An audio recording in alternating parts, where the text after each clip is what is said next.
The call from Guatemala put Oscar on edge. Prosecutors came looking for you, relatives in his rural hometown told him. Big shots from Guatemala City. They want to talk to you. Oscar Alfredo Ramirez Castañeda had plenty to lose. Although he was living in the United States illegally, the 31-year-old had built a solid life. He worked 2 full-time jobs to support his 3 children and their mother, Nydia.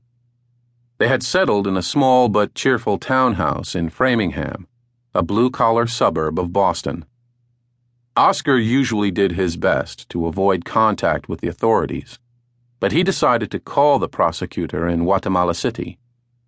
She said it was a sensitive matter about his childhood and a massacre in the country's civil war long ago.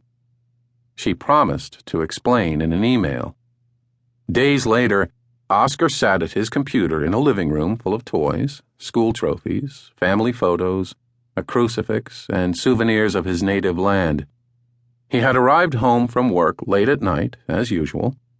Nydia, 7 months pregnant, rested on a couch nearby. The children slept upstairs. Oscar's green eyes scanned the screen. The email had arrived. He took a breath and clicked. "You don't know me," it began. The prosecutor said she was investigating a savage episode of the war, a case that had deeply affected her. In 1982, a squad of Army commandos had stormed the village of Dos Erres and slaughtered more than 250 men, women, and children. 2 small boys who survived were taken away by the commandos. 29 years later, 15 years after she had started hunting the killers, the prosecutor had reached an inescapable conclusion. Oscar was one of the boys who had been abducted. "I know that you were much loved and well treated by the family in which you grew up," the prosecutor wrote. "I hope you have the maturity to absorb everything I am telling you. The point is, Oscar Alfredo, that although you don't know it, you were a victim of this sad event I mentioned, just like the other child I told you that we found, and the families of the people who died in that place." By now, Nydia was reading over his shoulder. The prosecutor said she could arrange a DNA test to confirm her theory.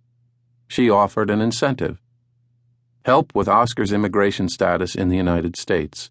"This is a decision you must make," she wrote. Oscar's mind raced through images of his childhood. He struggled to reconcile the prosecutor's words with his memories. He had never known his mother. He did not remember his father, who had never married. Lieutenant Oscar Ovidio Ramirez Ramos had died in an accident when he was just 4. Oscar's grandmother and aunts had raised him to revere his father. As the family told it, the lieutenant was a hero.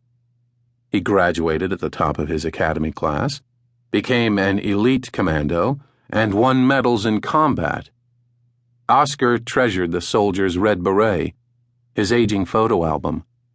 He liked to leaf through the pictures, showing an officer with a bantam build and a youthful smile, riding in a tank, carrying the flag. The lieutenant's nickname, a diminutive of Oscar, was Cocorico. Oscar called himself Cocorico II. "You don't know me." If the prosecutor's suspicions were correct, Oscar didn't know himself. He was not the son of an honorable soldier. He was a kidnapping victim, a battlefield trophy, living proof of mass murder.